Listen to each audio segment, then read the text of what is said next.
You ask Tiger to solve. This deals with linear equations with one unknown. The final result is y equals -11/13. Let's solve it step by step. Simplify the expression. Group like terms.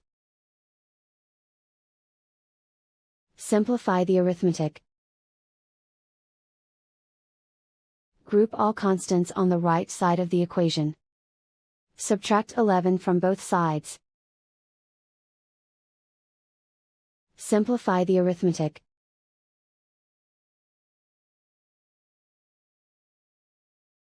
Isolate the y.